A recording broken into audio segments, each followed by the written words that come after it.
السلام علیکم، میں آپ کو اپنے چینل دعا اور وظیفہ میں خوش آمدید کرتی ہوں۔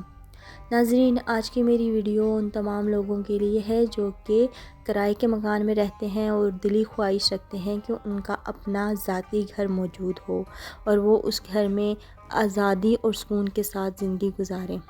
آج کے دور میں جہاں مہنگائی اپنے عروج پہ ہے تو ہر شخص ہی یہ چاہتا ہے کہ اس کا اپنا ذاتی گھر ہو تاکہ اس کا کرائے سے جان چھوٹ جائے، ہر مہینے کرایہ دینے کی پریشانی سے وہ بالکل آزاد ہو جائے۔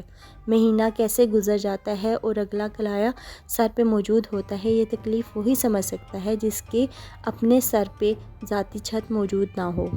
ہر شخص یہ چاہتا ہے کہ وہ اپنے بچوں کو محفوظ اور صحت مند ماحول فراہم کرے اور انہیں کمفرٹیبل لائف سٹائل دے۔ اپنا ذاتی گھر ہونے کی خواہش ہر شخص کے دل میں موجود ہوتی ہے، لیکن اس کے پاس اتنے وسائل نہیں ہوتے کہ وہ اپنا ذاتی گھر بنائے، اور بہت سارے لوگ تو اپنے دل میں ہی یہ خواہش لیے وہ ساری زندگی گزار دیتے ہیں۔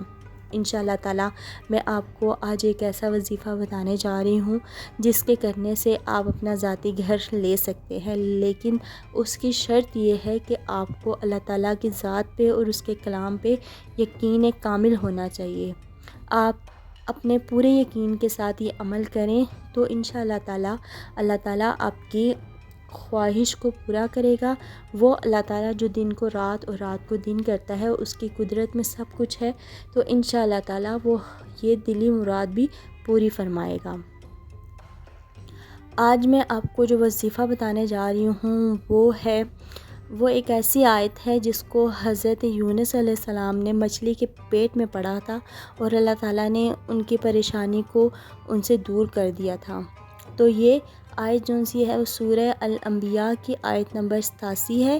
اس آیت کو آپ نے 10,000 مرتبہ پڑھنا ہے، ٹھیک ہے؟ آپ اس کو ایک دن میں بھی پڑھ سکتے ہیں اور آپ اس کو 3 دن میں بھی پڑھ سکتے ہیں، ٹھیک ہے؟ اول و آخر 3 مرتبہ درود شریف پڑھنا ہے اور 10,000 مرتبہ آپ نے آیت کریمہ کو پڑھنا ہے۔